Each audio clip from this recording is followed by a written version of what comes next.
Our establishment caters exclusively to celebrities. If you're not affluent, we kindly ask that you refrain from visiting. Please vacate the premises, the manager asserted with little emotion. The following day, I couldn't shake the lingering sense of prejudice toward appearances prevalent in five-star accommodations. Yet the manager remained oblivious. He failed to grasp the influence wielded by my in-laws and the discontent he would face in the days to come. I'm Maria, 32, a homemaker without children. Stephen, my husband, and I crossed paths during my part-time stint at a supermarket. His serene and refined demeanor convinced me of his inherent decency early in our courtship. However, my astonishment peaked during a visit to his parents' abode for wedding discussions. The residence resembled more of a sprawling campus than a home, complete with imposing gates and towering walls that concealed its entirety from view. Beyond the gate, an unexpected spectacle greeted me. At the far end of the lengthy stone pathway stood a breathtaking country estate, reminiscent of a lavish villa. A meticulously maintained garden sprawled beside the grand structure, suggesting the handiwork of a skilled gardener. My eyes widened further as I caught sight of what seemed to be a pristine swimming pool and tennis courts nestled beyond.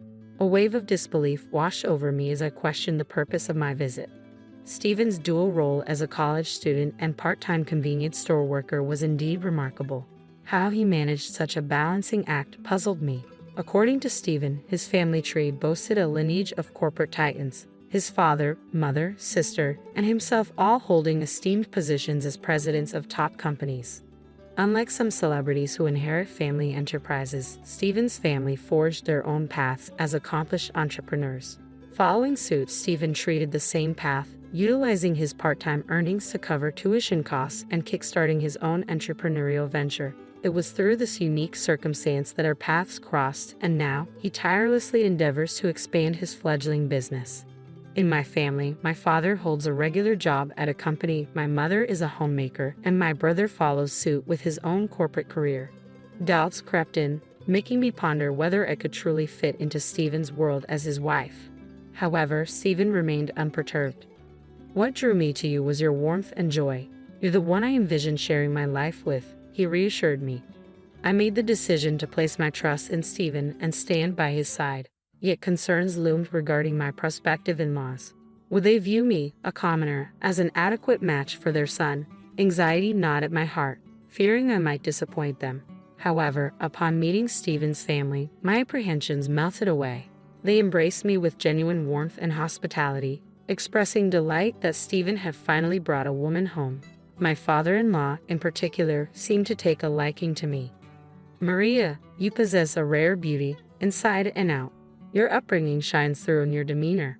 Stephen's choice is impeccable, my mother-in-law praised. Both my mother-in-law and sister-in-law exuded warmth and kindness, and by the time our visit concluded, we had formed a genuine bond, evolving into good friends. Likewise, my own parents found solace in Stephen's gentle and composed nature, swiftly granting their blessing for our union. With their approval secured, our marriage proceeded seamlessly. As Stephen embarked on his entrepreneurial journey, he expressed his desire for me to leave my job and embrace the role of a full-time homemaker to support him. We settled into an apartment close to my in-laws' residence, relishing the early days of our marriage. Occasionally, we gather for dinner parties and barbecues at my in-laws, who, despite their hectic schedules, embrace Annie, our live-in nanny, as part of the family. Witnessing their genuine kindness left a lasting impression on me, reassuring me that I could be myself without feeling intimidated by their celebrity status. As 3 months elapsed since our nuptials, we decided to host a grand celebration for my father-in-law's 60th birthday. Wanting to reciprocate the care and hospitality shown to us during our wedding, Stephen and I took charge of arranging the festivities.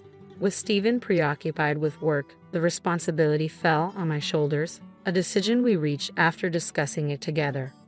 Your father adores you, Maria, so you have the freedom to choose. I believe he'll be happy anywhere and with anything, Stephen assured me.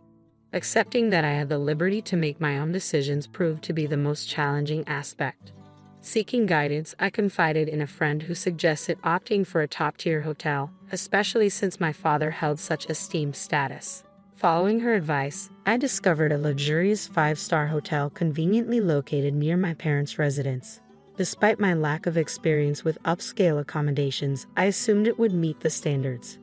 Nevertheless, I resolved to visit and judge for myself. I opted to visit the hotel first, feeling a bit apprehensive about going alone. To ease my nerves, I invited my best friend from high school to join me. Upon making a reservation for lunch, I was immediately struck by the restaurant's impeccable and gracious service. Clear signs of a five-star establishment, I thought. Dressed in a smart and elegant ensemble, a white blouse paired with a sleek black skirt and pumps, I felt ready to step into the realm of luxury. My friend, too, looked lovely in her floral dress and stylish heeled boots. As we made our way to the hotel, excitement bubbled within me, akin to the anticipation of embarking on a thrilling journey. Little did I know, the experience awaiting us would exceed all expectations. I drove to the hotel in my trusty car, a faithful companion since my single days, and followed the directions to the parking lot situated at the roundabout near the entrance. The attendant who guided me was exceptionally courteous and helpful. However, as I stepped into the lobby, I couldn't shake the feeling of being watched. A sharply dressed man caught my attention. His stern gaze seemed to pierce through me. Though he bore the demeanor of a hotel staff member, neither my friend nor I recognized him. His impeccable suit and poised posture exuded an air of authority. I couldn't fathom why he was scrutinizing us so intently. Descending into the underground parking lot, I couldn't help but feel a twinge of self-consciousness as my modest car stood amidst the lineup of sleek black luxury vehicles. Observing some guests being chauffeured in with doors ceremoniously opened for them only added to my unease. Tempted to hail a cab, I hesitated, knowing it would only delay my arrival when I was already so close to home. As my friend and I entered the hotel, the individual who had been observing us approached. "You seem a bit out of place here. Can I be of assistance?" he asked, his tone polite yet carrying a hint of condescension that didn't sit well with me. "I have a lunch reservation here." "What do you mean by unsuitable for the hotel?" I questioned, feeling the surge of indignation. The taller man continued, his gaze directed down at me. "Your choice of vehicle and attire don't quite align with the usual clientele of this establishment," he remarked, punctuating his statement with a laugh. My cheeks flushed with embarrassment, appalled by his snobbish demeanor. Unable to meet his gaze, my friend averted her eyes. Despite feeling the sting of embarrassment, I refused to let it drive me away. Though typically reserved, I possess a resilient spirit, and I was determined to confront the individual responsible for these disparaging remarks. I needed to know who dared to speak about me in such a derogatory manner. "Are you a member of the hotel staff?" I inquired sharply, my eyes fixed on him. "I happen to be the manager of this establishment," came his haughty reply. Privately, I couldn't help but find his emphasis on the hotel's prestigious rating rather absurd, though I chose to keep this observation to myself. His response only served to aggravate me further. "Does this hotel judge its patrons based on their cars and appearance, adjusting its treatment accordingly?" I challenged, refusing to back down. The manager's disdainful sniff and snort in response only fueled my determination. "The clientele should align with the hotel's esteemed reputation. Maintaining that standard ensures guests feel comfortable and at ease," he asserted. His words grated on my nerves. "Are you implying that we're somehow tarnishing the reputation of your establishment?" I retorted, feeling my irritation mounting. The manager clicked his tongue disapprovingly. I couldn't help but feel sorry for my friend, who I had invited along. The thought of canceling our reservation and leaving crossed my mind. Just as I was considering our next move, an elderly hotel staff member approached me and politely inquired, "Ma'am?" Upon learning of my lunch reservation, he respectfully acknowledged the manager with a bow and said, "Allow me to escort you to the restaurant." With a sense of relief, I followed him to our destination, noticing the manager's lingering bitter glare. Unlike the manager's demeanor, the hotel employee who guided us was courteous and welcoming. "You've traveled quite a distance, and I apologize for any discomfort you may have experienced. We're renowned for our exquisite cuisine, and I trust you'll have a delightful stay," the young manager offered apologetically. I couldn't help but wonder how such a youthful figure found himself at the helm of such a prestigious establishment. He explained that the hotel's previous owner had retired, passing the reins to his younger brother, with his son assuming the role of manager.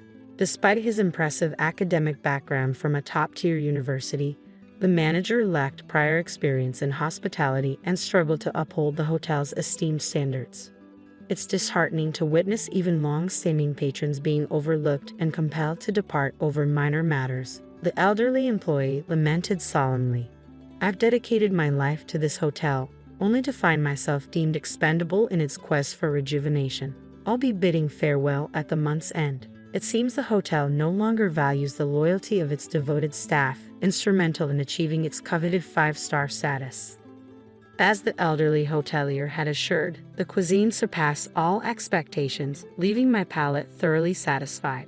The head chef, who greeted us personally, exuded skill and experience, his age mirroring that of the hotelier. Yet a nagging concern lingered: would he too fall victim to the hotel's restructuring? People find joy in satiation, I remarked to my best friend as we exited the restaurant, our faces radiant with contentment. Just as we prepared to depart, the manager approached us once more. I eagerly anticipate your return to our restaurant, he remarked, his persistence unwavering. Though our decision to leave remained unchanged, the manager's resolve remained steadfast. I'm sorry, but individuals like yourself detract from the dignity of this establishment. This is a hotel frequented by celebrities, not suitable for those of lesser means. Kindly vacate the premises immediately, the manager declared bluntly, leaving me too stunned to protest. Though the hotel itself was undeniably elegant, the manager's rudeness and discourtesy left a sour taste in my mouth, prompting me to reconsider hosting my father-in-law's birthday celebration there. Surely, there must be a more hospitable venue nearby. When I recounted the incident to my in-laws, they listened intently. However, upon learning the name of the hotel, they exchanged puzzled glances. Why do we visit this hotel? I'm curious to experience such a renowned establishment, my father-in-law suggested. Much to my bewilderment, I couldn't comprehend his eagerness to return to a place where I had encountered such disrespect. Let's dress casually, my father-in-law proposed, urging everyone to do the same. He instructed us to proceed ahead while he would join us later. From the moment we stepped into the roundabout, the manager's piercing gaze never wavered. The lobby was bustling with activity. Guests lounged on plush sofas or sipped coffee, creating an atmosphere akin to a bustling event venue. As we settled onto a sofa beneath a grand chandelier, awaiting my father-in-law's arrival, the manager stormed in, his expression thunderous. You've returned, evidently without learning your lesson. You never seem to grasp it, do you? Arriving in a minivan, utterly disgraceful, he bellowed, his tone dripping with disdain. Undeterred by his haughty demeanor, I countered, We're here to celebrate my father-in-law's birthday. I made a reservation, and there was no mention of vehicle type. What's the issue? Unfazed, the manager continued his tirade. Your attire screams unsophisticated. You belong in one of those seedy roadside inns, he spat, his words drawing shocked glances from the other guests. This hotel should be open to everyone, shouldn't it? We're prepared to pay. It's absurd to judge guests based on arbitrary criteria. Treating guests this way is utterly appalling, I declared, garnering nods of agreement from those nearby. The customer should always come first, shouldn't they? Selecting guests based on appearance is simply unacceptable. The manager, visibly flustered, flushed red and retorted, We are a luxury establishment. We cater to celebrities. If you're not affluent, kindly depart. In that case, let's all head home, my father-in-law suggested. His words prompted many in the lobby to rise and depart, murmuring their discontent. I won't be returning, and I certainly won't recommend this place to anyone, they vowed as they attempted to leave, prompting a heated exchange with the rushing employees. In reality, the individuals in the lobby were all acquaintances of my father-in-law who had gathered at his behest. His slight delay was due to his efforts in rallying them together. My father-in-law had been a familiar face at the hotel since the days of its previous management. In the early years, he often dropped by in his work attire, yet he was captivated by the hotel's consistent dedication to treating every guest with the utmost respect. His company had a tradition of hosting extravagant parties at the venue annually, becoming deeply intertwined with its history. He introduced the hotel to his family, who also frequented its halls. Given the collective stature as company presidents, the frequency of these gatherings was notable. My mother-in-law utilized the hotel for client entertaining, while my sister-in-law conducted executive training sessions within its walls. Even my husband's company held celebratory events there, underscoring the significance of each family member's company to the hotel's success. Then, a voice broke the tension, begging for forgiveness. To our astonishment, it was none other than the hotel president, the manager's father, kneeling before us. The elderly hotelier, recognizing my father-in-law, had urgently contacted the president. With a profound apology, he chastised his son for his egregious behavior, compelling the manager to kneel alongside him in remorse. "I deeply regret the misunderstanding, sir. Had I known your esteemed position, the treatment would have been different. It was inappropriate to base service on financial status." The manager attempted to justify himself, but his excuses fell flat. "There's no need for apologies to me. It was my daughter-in-law who was mistreated by your manager, a woman as dear to me as my own daughter. Remember who the hotel truly serves. I have fond memories of your predecessor, but it's time to part ways," my father-in-law asserted firmly, signaling our departure from the five-star establishment. Leaving behind the pretentious atmosphere, we relocated to a beloved diner frequented by my family. With its cozy private rooms and welcoming ambience, the diner was the perfect setting to celebrate my father-in-law's milestone birthday. The delightful food and warm atmosphere brought joy to my in-laws, marking a memorable conclusion to the day. At my father-in-law's suggestion, we extended the celebration to include my parents, transforming the occasion into a lively and joyous affair. My husband and I gladly footed the bill for the party at the familiar diner. It was a modest expense for us, given the casual nature of the establishment. Once again, I reflected on our commitment to remain grounded, refusing to let wealth cloud our values or lead to misconceptions. As time passed, rumors circulated that the manager had been dismissed and demoted to the role of a cleaner. Although the specifics remained uncertain, it was clear that the hotel's reputation had suffered irreparable damage. 2 years later, the once illustrious establishment shuttered its doors for good, a cautionary tale of the consequences of arrogance and elitism. The next time I drove past the hotel, the sight was dismal. The glass windows shattered, furniture stacked haphazardly in front of the entrance, turning it into a desolate wasteland. The legacy of the hotel, once steeped in tradition, lay in ruins, all due to the actions of one misguided individual. Despite my father-in-law's humble upbringing, we share a strong bond, and I cherish the time spent with him, my husband, and the rest of my in-laws. As news of my pregnancy spreads, anticipation fills the air, with everyone eagerly awaiting the arrival of the newest addition to the family. 7 years ago, I got married to my husband. His sister already had kids back then. But right from the start, I felt like I wasn't really part of their family. My sister-in-law made it clear that I wasn't their aunt.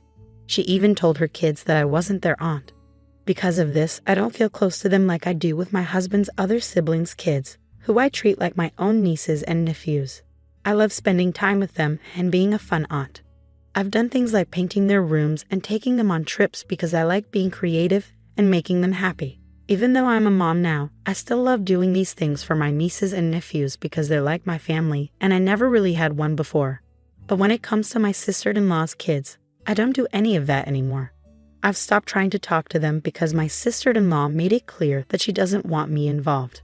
I don't want to cause any drama or trouble by interacting with them since it seems like she doesn't want us to connect. Now, our kids feel jealous and left out because their cousins have cool stuff in their rooms and get to do fun things, while they don't. When my sister-in-law confronted me about it, she blamed me for making her kids feel that way. I told her it was her fault for creating a situation where I couldn't relate to her kids, and now they're the ones suffering because of it. I reminded her that she's reaping what she sowed, and her kids are the ones paying the price for it. Now she's all fired up, saying this and that. It's clear she's not happy, and honestly, I never wanted my kids to see her as their aunt anyway. The rest of the family just shakes their heads at her antics, but I know this tension isn't helping anyone. I do feel bad for her kids though. I can't help but wonder if I've made things worse.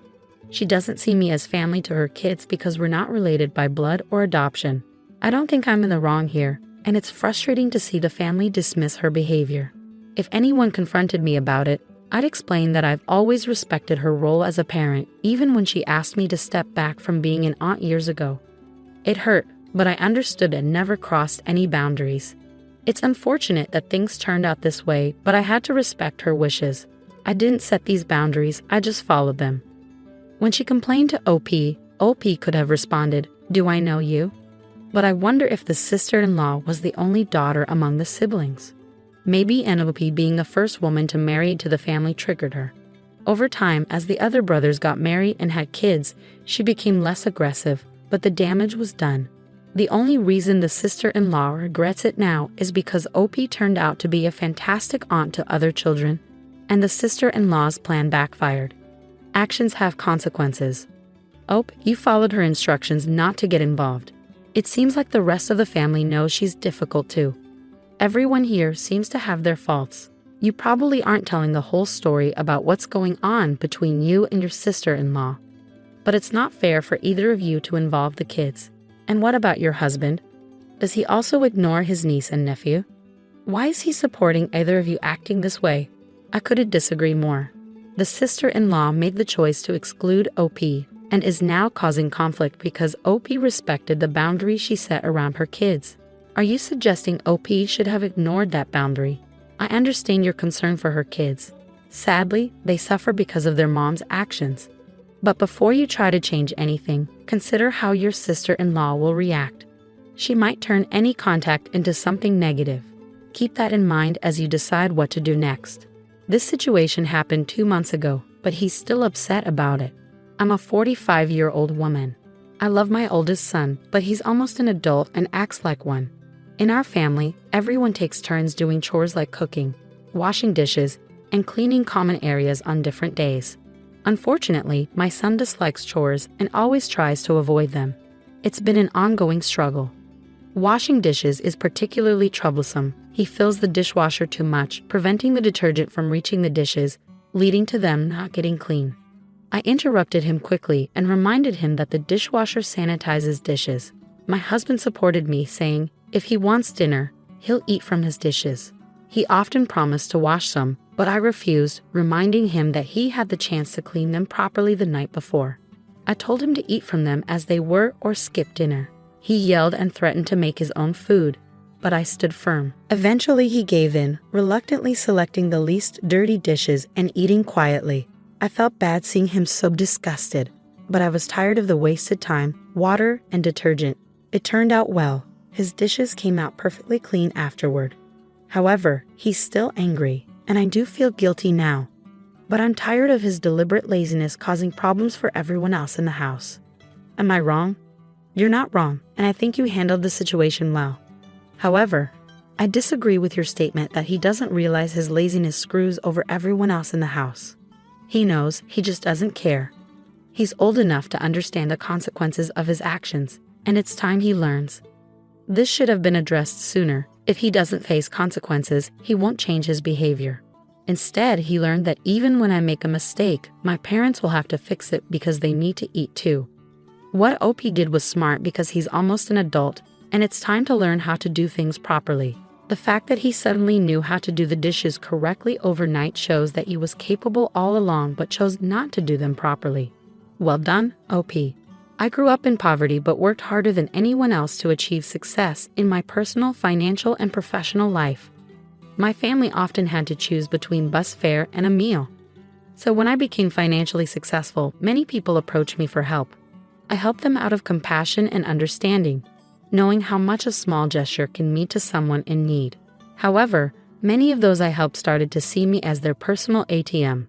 I never faced this issue with people who were already financially stable. They would have been embarrassed to ask. While I don't spoil my kids, we do live comfortably in a nice house in a good neighborhood, and I expect them to work hard and excel in school. My eldest son, a teenager, got into trouble for telling a peer that he didn't want to be friends because of his financial situation. A teacher overheard and reacted strongly. Unlike that teacher, I took the time to understand the context and facts before responding. My son then began spending time with Austin. Austin would often lament about not having money to participate in activities, so my son would sometimes cover for him. Like when they went to see Top Gun and Austin couldn't afford a ticket, my son paid for him. However, things got uncomfortable when Austin began to expect my son to foot the bill regularly. The tipping point came when they went to FIL with friends, and Austin assumed my son would pay for his meal too. While my son only ordered onion rings, Austin indulged in a full meal, dessert, and milkshake. Later, my son vented to their friends about how little money he receives from me, and yet he still has to work as a tutor, only for Austin to take advantage of his generosity. Consequently, their friends distanced themselves from Austin. A few weeks later, in class, Austin wondered why he wasn't being invited to hang out anymore. My son replied, "Because he's tired of covering for him." Austin responded, "But I'm poor." My son sarcastically remarked, "Oh, so you're too poor to be friends with? Maybe I should quit school and get a job like him." This exchange prompted a call from the teacher. I clarified the context of the conversation to the teacher, as she wasn't receptive when my son tried to explain it. She labeled my son as mean and threatened detention. I informed her that I would advise my son not to serve detention for this incident and asked her what she planned to do about it. She ultimately dropped the matter. Edit. It's important to note that Austin isn't in extreme poverty. He has access to resources like last year's iPhone. He has the ability to work like other kids at their school, but chooses not to. You're not in the wrong here. Consider discussing with the head teacher the emotional toll on your son, who has been coerced into giving money repeatedly, and how the last incident bordered on theft. Your son deserves support in standing up to emotional manipulation and bullying, and he has the right to end the friendship. The teacher should have heard the whole story before jumping to conclusions. Everyone involved made mistakes here.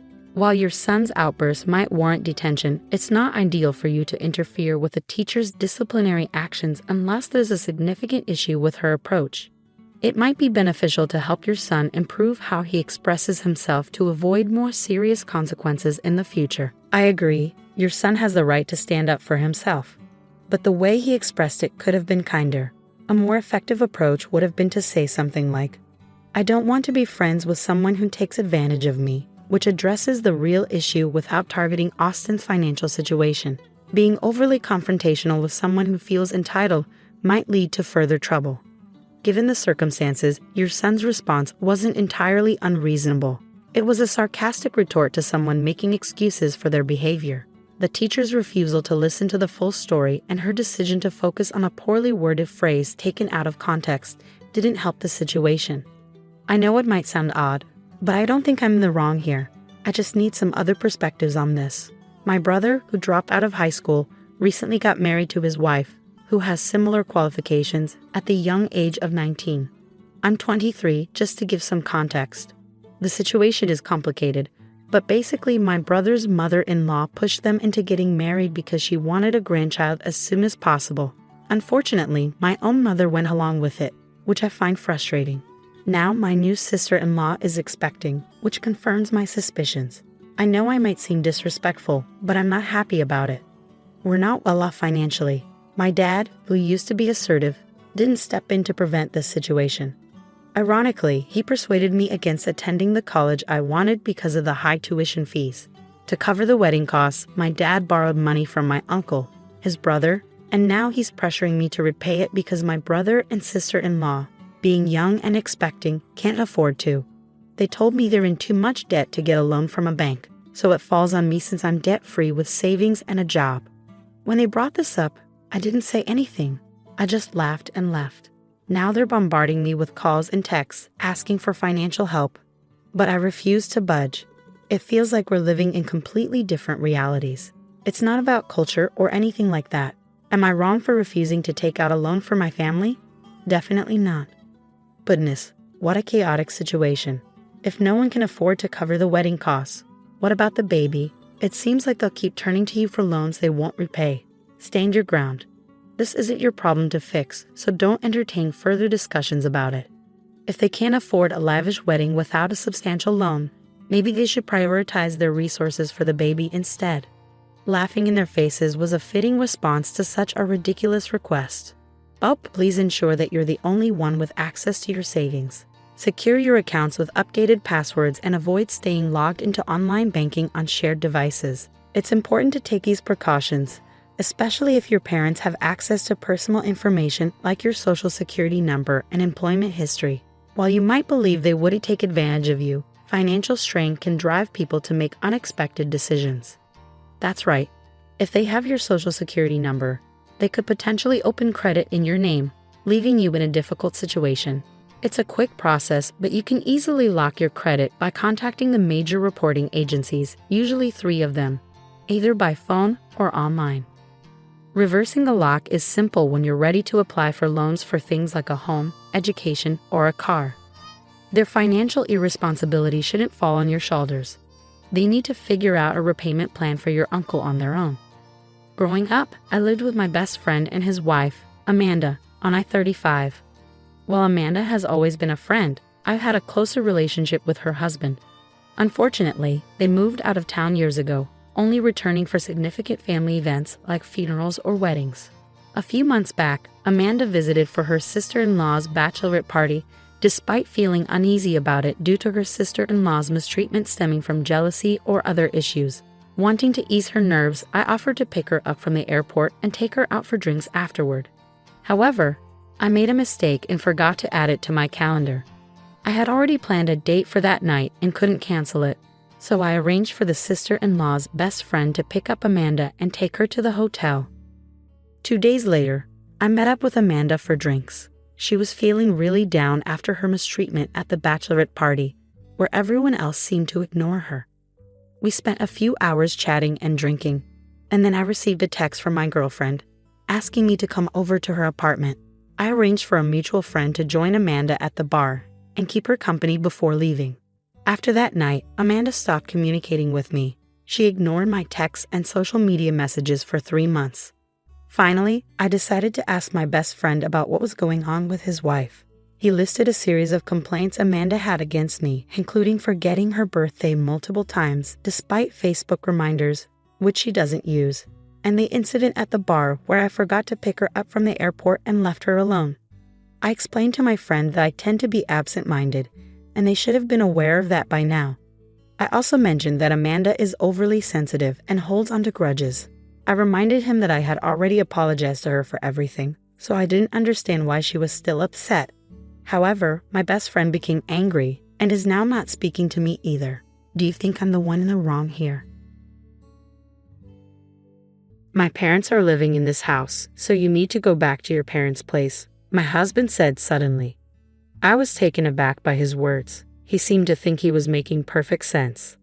What now? You got complaints? Don't argue with what I'm saying. I'm totally okay with divorcing you, he asserted. Lately, he'd been cold to me, and I had my own grievances. I had been considering divorce as well, but I didn't think being kicked out of the house was fair.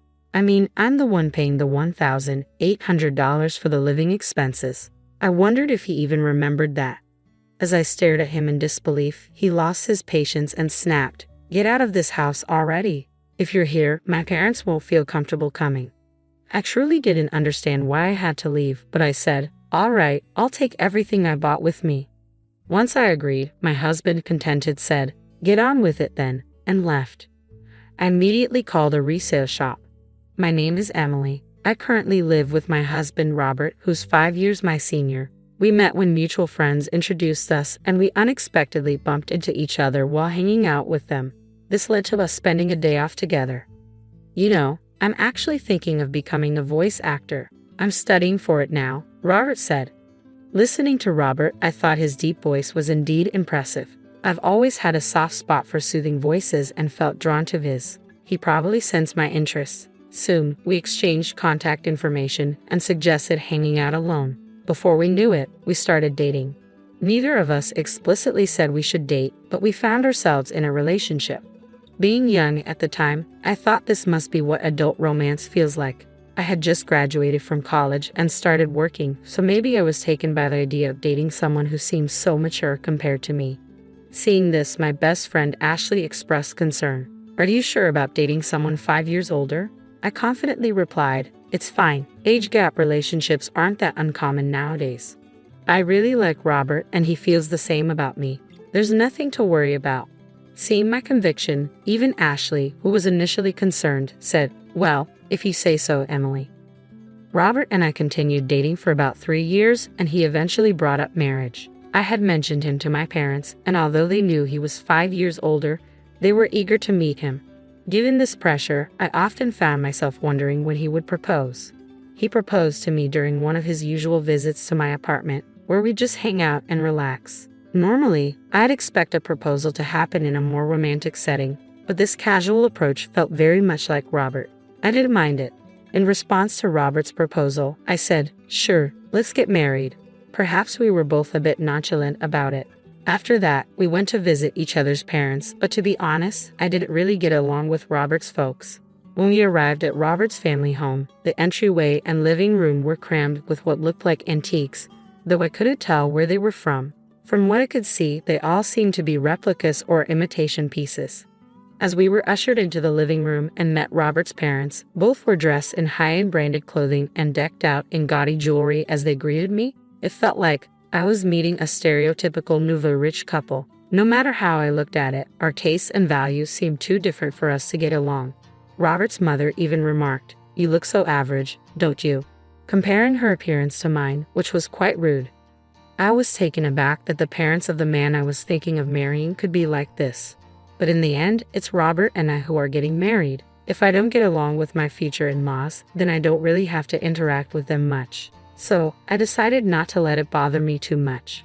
After Robert and I got married and moved into our condo to start our life together, Robert came to me looking a bit anxious. "Hey, who was that woman in the blue dress among your guests at the wedding?"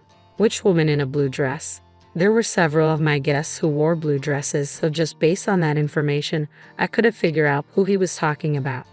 "You know, the one who gave a speech as your best friend." "Do you mean Ashley?"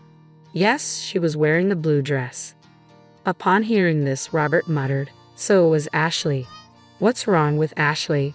I asked, noticing he seemed visibly flustered. "Oh, it's nothing major. The other day when I was headed to work, I thought I saw someone who looked like her. That's when I remembered she had given a speech as your best friend at the wedding." I was puzzled at his sudden interest in Ashley and why he was so flustered, but he just chuckled and said, "It's nothing really," and retreated to his room before I could ask anything further. A little while later, I got a call from my best friend Ashley with some news. "Listen, Emily, my boyfriend's coming back to the US next year." Ashley had been dating her boyfriend since high school. They'd known each other since elementary school, but he had moved away middle school. Since then, they had been writing letters to each other. By the time they got to high school, they were reunited, and that's when he confessed to her. I always felt content listening to Ashley's bittersweet love stories.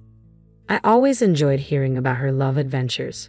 Her boyfriend, after working for a few years at his company, got transferred to an international branch and had been away from the US for some time. Despite the distance, their communication never faltered, and they remained a close-knit couple. "Do you think he might propose once he's back, and then you guys will get married?" "Oh, Emily, you're always so quick to jump to conclusions. Just make sure to invite me to the wedding. I promise I'll give a heartwarming speech." "Of course, after that touching speech you gave at your wedding, I'll definitely need you to do the same for mine. Don't set the bar too high." We shared a laugh over our tea. We could talk about anything and everything, completely trusting one another. If one of us had a problem, the other would be there, always ready to offer a shoulder to lean on. It was around this time that I started noticing Robert coming home later and later. "Working late again today?" Yeah, you think I shouldn't work or something?" Even after getting married, Robert held on to his dream of becoming a voice actor. While studying for that career, he couldn't quite see the results and had to work part-time jobs to make ends meet. Yet all the money Robert made from his part-time jobs went straight to his voice acting classes, so I had to cover all our living expenses. That's why we couldn't really save up a shared savings. After a while of being married, I realized Robert wasn't willing to give up on his dream for the sake of our family. I kept wondering if part-timers really had to work so much overtime. Robert's daily late nights added to my worries. "Hey, haven't you been working too much lately? They shouldn't be making you do so much overtime, even if it's just a part-time job." "I told you, I'm fine. More money is always better. Just keep your opinions to yourself." By that time, Robert had stopped calling me by my name and just referred to me as you. When we got married, I genuinely believed he would speak to me more gently and frequently, but after our marriage, I ended up hearing harsh words from him most of the time. The once gentle and deep voice of Robert had turned solely into a harsh one. He seemed to be drinking a lot, and sometimes his voice became raspy. Voice acting depends heavily on a healthy throat, so it worried me that Robert, who wanted to be a voice actor, wasn't taking care of his. But even that seemed to bother him. Slowly, he began to avoid talking to me, and eventually, he would ignore me even when we crossed paths at home. That's when I got a call from Ashley. She said she had something to discuss, so I suggested we meet up since I had my own concerns. We decided to chat in a karaoke booth so that no one could overhear us. Ashley seemed very cautious and had specifically reserved a room where she could see the counter and staff from the door. You specifically chose this room? Yes, I wanted a spot where the staff could see if there was a suspicious person outside our door. A suspicious person? Is that related to what you wanted to discuss? At my words, Ashley nodded. She had felt like someone was following her ever since she left her job about a month ago. Now she even felt followed on her days off. The reason Ashley had chosen a room where the staff could easily see was that she thought the person stalking her might try to eavesdrop on our conversation. Did you talk to the police about it? I tried, but since there's no actual contact, they can't do much. What about your boyfriend? He's coming back in a month. I thought I'd discuss it with him too, but I wanted to talk to you first. Someone close by. I see. Ashley hadn't gotten a good look at her stalker because she was too scared, so she didn't know if it was a man or a woman. So I decided to stand at a distance and identify the person who was stalking Ashley, and through that, I came to understand who it was. Although I couldn't discuss my rocky relationship with Robert in retrospect, maybe it was for the best, because the one following my best friend Ashley was none other than my husband Robert. He would tell me he had to work overtime daily, but after finishing his shift, he would lurk near Ashley's workplace and tail her when she left. I couldn't believe that the person scaring Ashley was someone so close to me. When I found out, I was beside myself. The look on Robert's face when he was following Ashley was downright creepy. He had this sleazy, unsettling grin. I fell in love and married this man. The instant I saw his face, the love that had lasted for years went cold. I told Ashley the truth and advised her to move immediately. With the help of her coworkers, she managed to have someone drive her close to her new place from the underground company parking lot for a while. After Ashley and I took these measures, Robert became increasingly frustrated, and one day, that frustration exploded. My parents are going to live here, so you should go back to your parents' house, Robert declared suddenly. I was taken aback by his words, yet Robert seemed convinced he was making perfect sense. Got a problem with that, he continued. If you oppose what I'm saying, I'm fine with divorcing you. While I had many grievances with him and even thought that divorce might not be so bad, I did think he could just kick me out of our home. I'm the one paying $1,800 for our monthly expenses. I wonder if Robert even remembers that, I said skeptically. He lost his temper. Just get out already. My parents can't move in if you're still here. Why do I have to leave? I don't get it at all, I replied, but eventually said, fine, I'll take everything I bought with me. Seeing my agreement, Robert said, just hurry up, and walked away. I immediately contacted a local buyback service.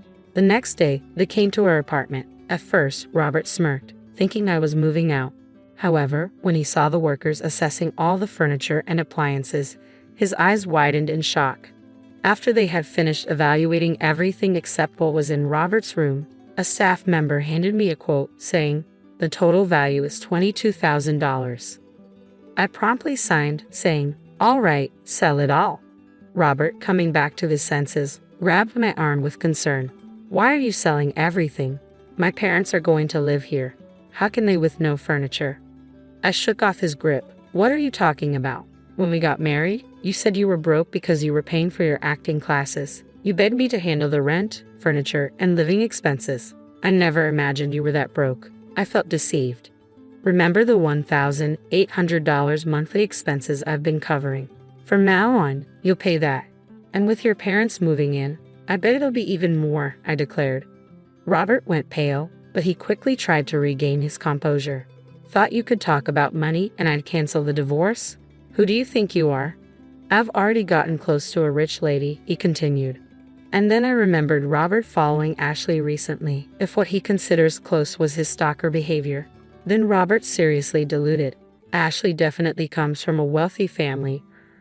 Her grandfather was a businessman, and now her father has taken over. Ashley truly is the perfect heiress, but she doesn't flaunt it. She spends just like me and our friends, and no one judges her based on her family's wealth. However, Robert seemed to have learned about my best friend Ashley's wealthy background and decided she'd be a better match. Could he possibly think that if two people are the same age, the wealthier one is better? That infuriates me, but Ashley would never marry Robert. Ashley's boyfriend, whom she's been dating since high school, is coming back to the States soon. They'll likely get married, she mentioned, feeling really creeped out because someone was stalking her every day.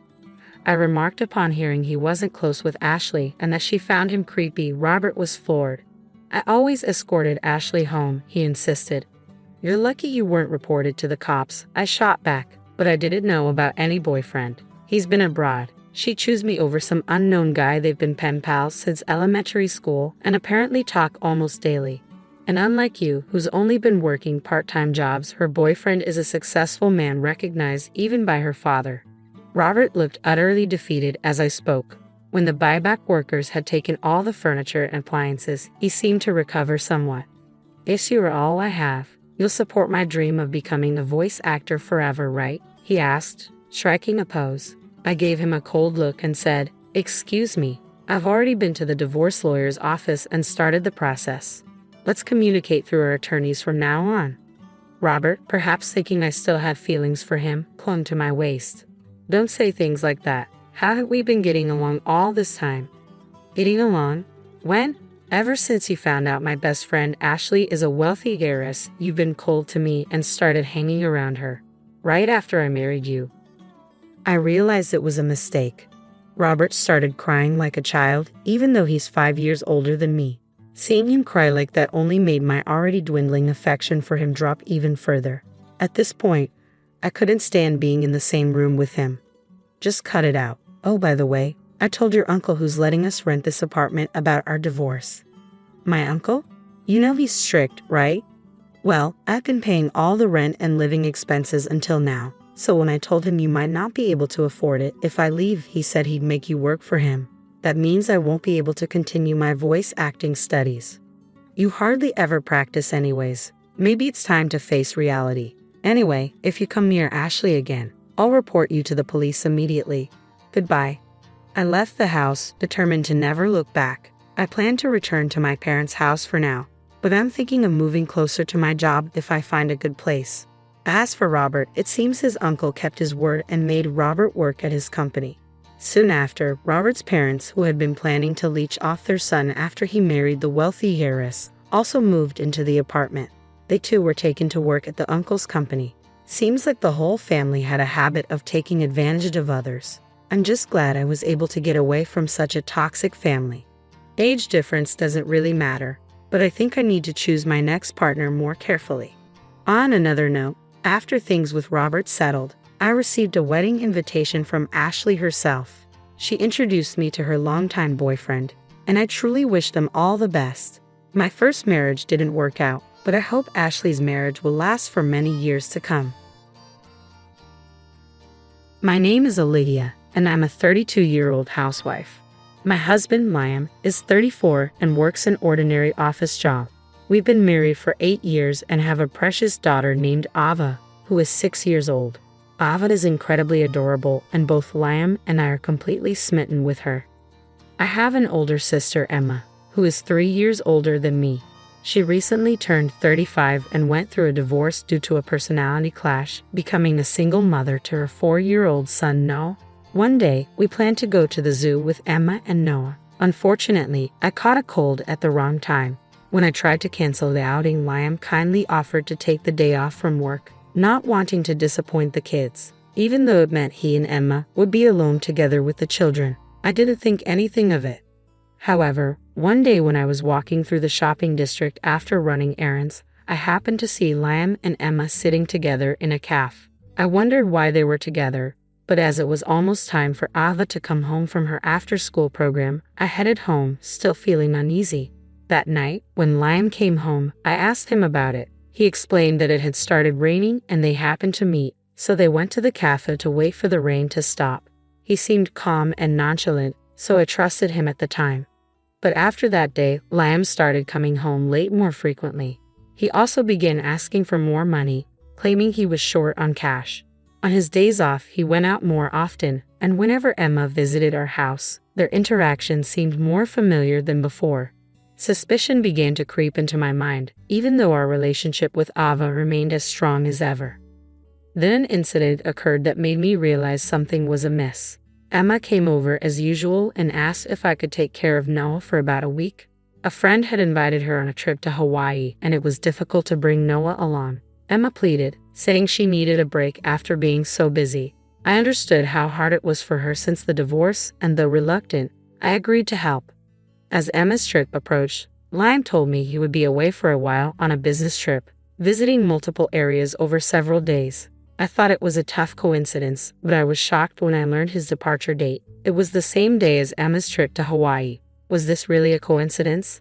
Liam's increasing phone use and secretive behavior made me more suspicious. When Emma visited, their interaction seemed unusually close. On the day of Emma's departure, she arrived early in the morning with Noah. The moment I held Noah's hand and immediately noticed something was off. His hand was unusually hot and his body felt feverish when I lifted him. I didn't need a thermometer to know he had a high fever. "Emma, doesn't Noah have a fever?" I asked. Yes, he's been running a fever since yesterday. It hasn't gone down yet," she admitted. "What? We have to take him to the hospital right away. Surely your son's health should be more important than a trip," I insisted. But then Emma said something outrageous. "So I'm counting on you." "What? You're leaving your child here while he has a fever?" I was incredulous. "I have no choice, do I? I made the promise a long time ago. It's ridiculous to pay a cancellation fee," she replied. "That's not the point, is it? Isn't Noah the most important here?" I argued. "Of course he's important, but I'm not worried because you're here, Olivia. Take good care of him for me," Emma said. "Wait, Emma." Despite my attempts to stop her, Emma left. I couldn't believe it. Noah was suffering from a high fever, and she left him in my care. Noah seemed to be really struggling, probably because of the strain of moving while having a high fever. I quickly laid him down on the bed and placed a cold, wet towel on his forehead. While I was preparing an ice pillow in the freezer, Liam woke up. "Liam, it seems Noah has a fever," I said.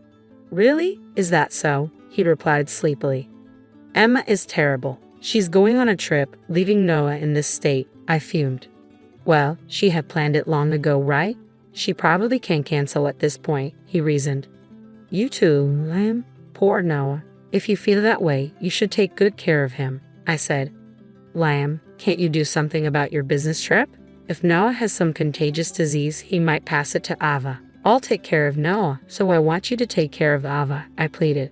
As a mother who loves her daughter dearly, I reluctantly agreed. Work is important, but surely our daughter is even more important. However, my expectations were betrayed. "What? That's impossible. You should know that," I exclaimed. "If you're worried, just leave her at your parents' house," Liam suggested.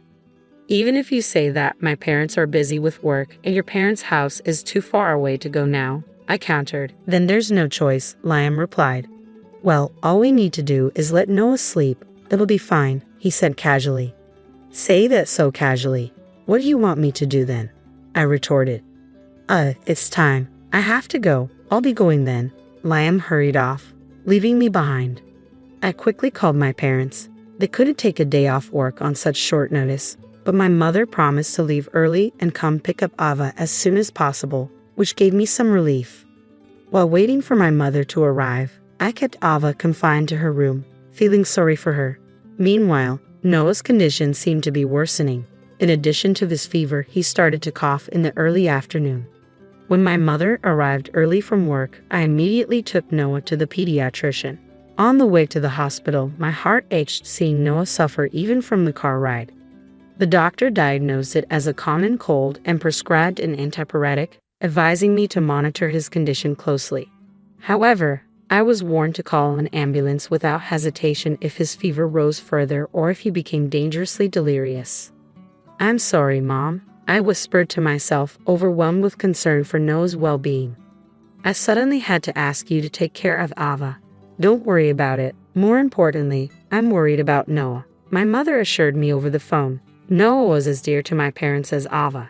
After finishing the call with my mother, I felt an urge to call my husband's company. I needed to know the location of his supposed business trip in case of emergencies. The response confirmed my worst fears. He was on paid leave. Looking up at the sky, a bad premonition began to feel real. I opened my husband's laptop, which I had never seen before, and examined his search history. The destination was Hawaii, and all arrangements, plane tickets and hotel reservations had been made by him. I recognized the name of the hotel. It was where my sister had mentioned staying. My sister and husband in Hawaii at the same hotel at the same time. Such a coincidence was implausible, not even 1 in 10,000. The fact that my husband, who claimed to be on a business trip, was on paid leave in Hawaii was abnormal. Out of curiosity, I checked my sister's social media. There were no new posts, but her recent ones showed her often with someone. The clothing visible in the photos looked all too familiar. What turned my suspicion into certainty was a picture where the person with her wore a watch that I had given my husband, not expensive, but distinct in design. This person, clearly not my husband, appeared in multiple photos with her, wearing the same clothes and watch. The possibility of coincidence was virtually zero. Then I found the conclusive photo in an album labeled Window Shopping. My sister was reflected in a shop window, and at the edge of the photo, unmistakably, was my husband. My sister, elated, had likely posted the photo without realizing he was in the reflection. With trembling hands, I saved all the photos. There was no doubt now. My sister and husband were having an affair. They were together right now, and it felt like everything fell into place. The foundation I had built with my husband was crumbling all at once. I called them repeatedly, but each time an automated voice message played, it seemed they had turned off their phones. Noah's fever still hadn't subsided, and seeing his pained expression, anger began to well up inside me. Despite a young child suffering so much, despite my own tough situation, at this very moment, my sister and husband were likely laughing and enjoying their trip to Hawaii. Could there be a more cruel story than this? Shaking with anger, I tried to think about what to do next, but that would have to wait. First and foremost, I needed to wait for Noah to recover. Yet there was no sign of his fever decreasing. If anything, it seemed to be getting worse. I was shocked when I took his temperature minus 107 degrees. Children are susceptible to high fevers. Ava had once had a fever of 104 degrees, but never this high. Why wasn't the fever reducer working? Noah was completely exhausted, and any movement seemed to cause him pain. Desperate to suppress the panic threatening to overwhelm me, I was just considering calling an ambulance when my smartphone buzzed. "Mommy," Noah murmured weakly, his face contorted in pain, calling out for his mother. "I can't forgive them. I'll never forgive them," I vowed silently, my vision clouding with rage. Just as it seemed my anger would consume me, Noah's condition suddenly took a turn for the worse. A week had passed since then, and despite my sorrow, today was a clear day. I found myself staring blankly at the wide blue sky, tears streaming down my face. I had lost count of how many times I had cried, yet my tears showed no signs of drying up. Ava's hand trembled in mine, and as I lifted her up, I could see my parents also in tears, comforting her. Other family members and friends gathered, all sharing in our grief. Everyone, without exception, was in tears. Suddenly, my smartphone vibrated. I set Ava down and glanced at the display. It was my sister's name. "Hello," I answered hesitantly. "Oh, Olivia, it's been a while. I just got back from Hawaii. I'm at the airport now, and I'm going to pick up Noah next. Thanks for looking after him." My sister's voice came through the line as if from another world. I uttered a phrase as if whispering, "Our dear has gone to heaven." A single tear, which I thought I had under control, spilled over. Unable to comprehend my words, my sister asked back in a bewildered voice over the phone, "Heaven? What are you talking about? That makes no sense." "So our loved one is in heaven while you were enjoying your trip to Hawaii," I said, struggling to contain my emotions. "I don't understand what you're saying," my sister replied, sounding confused. "You'll understand when you get here. The funeral is over, and we're now at the crematorium." "What? The crematorium?" My sister's voice was filled with shock and disbelief, and the phone call abruptly ended. "No, no." My sister rushed out of the taxi, desperation etched on her face. She called out his name and looked around frantically, but Noah wasn't there. "Where is he?" "He's not here." "Of course he isn't," I said softly, pointing in the direction of the crematorium. Though modern crematoriums don't emit smoke like the old ones, there was no mistaking the solemn reality. Someone was being cremated right now. "About Noah. The day you dropped him off, his fever suddenly spiked to 107 degrees Fahrenheit. 107 degrees? My sister's voice faltered. The antipyretic we got from the pediatrician didn't work, and his condition deteriorated rapidly. We called an ambulance in a panic, but no. I couldn't bring myself to finish the sentence. We're in the middle of a funeral right now, I continued, spreading my arms towards the crematorium. Hey, what's going on? What happened to Noah? Why are you here? A man shouted, breaking the silence. It was my husband, shock and disbelief evident in his voice. It doesn't matter why I'm here. What about Noah? I retorted sharply. Of course it matters. My husband's voice was strained, filled with urgency and concern. With nothing left to lose, I faced my husband, ready to confront the truth. I shouted back, what kind of nerve do you two have to abandon your family and go on a fair trip? Noah was sick with a fever, and despite my plea for help, you ignored us and went on your trip. Are you out of your mind? What are you saying? I've known for a long time. When I contacted your company, they said you had taken paid leave.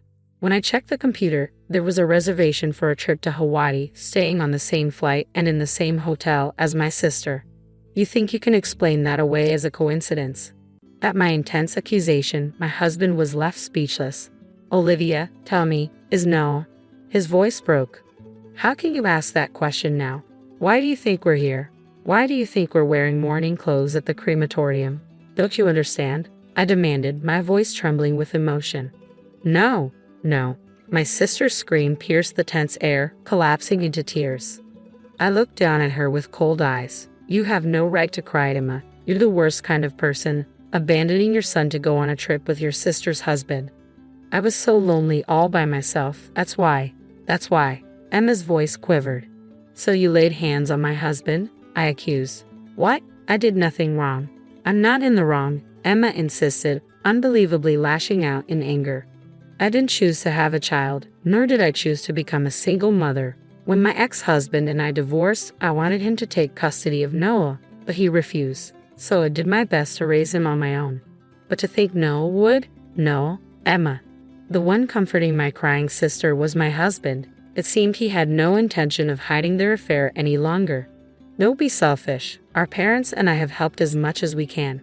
Leaving the sick child alone to have an affair is no excuse. I lashed out at them. You don't even realize how despicable you are. You're the worst. Hey, Olivia, aren't you being too harsh on your sister? Emma is shocked because Noah has passed away, my husband interjected. Shut up. Don't you dare act superior. Just so you know, we're getting a divorce. I'll make you pay for everything you owe, so be prepared. What? What does that have to do with this? It has everything to do with this. I yelled back at him, my sister crying in the background. The situation had become a battlefield. Our parents approached us in the midst of the chaos. My sister, tear-streaked, blamed them. Dad, Mom, why didn't you take proper care of Noah? Why did you let this happen? She cried out. Suddenly, a dry slapping sound echoed through the tension. It was our father who had slapped my sister's cheek. Don't be ridiculous. You abandoned your child and yet you blame others. You even went on a trip with your sister's husband. Shameless. I feel ashamed as a father for raising you like this, he condemned her. My sister cried even harder at our father's harsh words. I contemplated slapping my husband, but before I could act, a small boy's voice cut through the turmoil. Mom. My sister turned sharply. There he was. No. Noah, she exclaimed, moving towards him, but the man holding Noah quickly stepped back, out of her reach. Hey, what are you doing, Lucas? I demanded.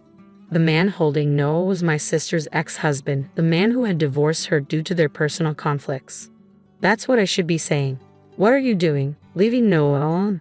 It's none of your business. Noah is my son too, he argued fiercely.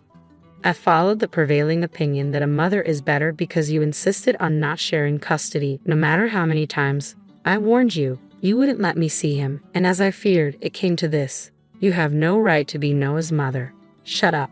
All you have to do is quietly pay child support. I'll pay whatever it takes for Noah's sake, but you didn't take care of him. You left him alone. You didn't even know how dangerous his condition was, and you were off on a pleasure trip. On that day when Noah's condition suddenly deteriorated, I panicked and called an ambulance. I called my parents and Lucas, Noah's father. While treatment was being given after arriving at the hospital, he was quite surprised when I told him my sister was on a pleasure trip with my husband. Afterwards, Noah, who was discharged from the hospital in good health, was recuperating at Lucas's parents' house. Wait, so Noah is safe, right? I asked my bewildered husband, staring at the crematorium. It's her grandmother, I explained. Our grandmother, who was bedridden due to her advanced age, has been under care at a nursing home. She passed away from old age the other day. Even though she was bedridden, she had a clear mind and doted on her great-grandchildren, Ava and Noah. When we occasionally visited her at the facility, her wrinkled face would crinkle even more. At the sudden farewell, I and my parents and Ava were unable to cope and just wept. Noah, being just out of illness, didn't attend the funeral. But I called my sister to this crematorium after informing Lucas that Noah was fine since his fever had completely gone down. You tricked me, my sister accused, staring daggers at us. We were the ones who wanted to accuse her. I didn't hear that Grandma had passed away either, my sister shouted. I called multiple times to tell you that Grandma had passed away, but your phone was turned off. Both of you were unreachable. Even though Grandma was kind to you, it's unacceptable to be late enough. Key, it's mocking me. No, let's go. You'd rather be with Mommy than this man, right, Lucas? I said firmly, trying to take no back from Lucas. It was father scolding my sister who was confronting Lucas. Are you still thinking that you can keep no with you even after all this? Listen, what you did was on the verge of breaking the law. It's called parental neglect. You failed as a mother. Don't think that you can ever be by Noah's side again. Noah will be raised by Lucas. Dad, no way. We have even hired a lawyer and decided to fully cooperate with Lucas. You are no longer our daughter. Be prepared for us to cut ties, Mom. My sister's face turned pale at the disavowal from her parents. I stood imposingly in front of my sister and husband. My husband and I are getting a divorce. Why don't you two get along? You should be fine not seeing each of your children. After all, you left them behind to go on a trip overseas. Hearing this, my husband started yelling. Wait, Olivia. It was just a moment of weakness, just a fling with Emma. What's most important to me are you and Ava. Then my sister exploded. What did you say? A fling. You said you don't love Olivia anymore, that you only love me. Shut up. I love my daughter. Don't mess with me. My husband and sister resumed their quarrel. We left them arguing and departed with my grandmother's ashes. After that intense dispute, mediation ended peacefully since I had appointed a lawyer. Noah went to his father's place. I thought he would feel sad about being apart from his mother, but he was actually happy. It seemed my sister was completely non-functional as a mother. My husband and I also had our disagreements. He was stubborn, but after being scolded by both sets of parents, he deflated. The final blow came from our daughter. I don't need daddy, Ava declared. Though only 6, she seemed to mature early and understood her father's behavior in her own way. When Ava looked at my husband like he was an insect, I couldn't help but laugh. There was no greater punishment for my ex-husband, who had adored her daughter. He now has the right to see Ava, but whether she wants to see him is up to her. So the dramatic situation came to an end. Ava and I moved back to our parents' home, living peacefully. Our parents were thrilled to have Ava around. Next year, she would start 1st grade, and we were excited about her school preparation. I also planned to get a job at the same time she started school. Noah visited every now and then with Lucas. His face was unrecognizably bright compared to before, filled with smiles. Meanwhile, while we were living joyfully, it seemed my sister and ex-husband ended their relationship easily. Perhaps it truly was just a fling for my ex-husband. Perhaps he was shocked at being disliked by his daughter, so he easily discarded my sister. However, his affair with his wife's sister became known in his company, and he was deemed to have character problems. He was sent to the provinces, making it even harder for him to see Ava. He deserved it. As for my sister, it seemed she lived like a hollow shell for a while, frustrated by being abandoned by everything. Eventually, she disappeared. We filed a missing persons report, but I had a feeling my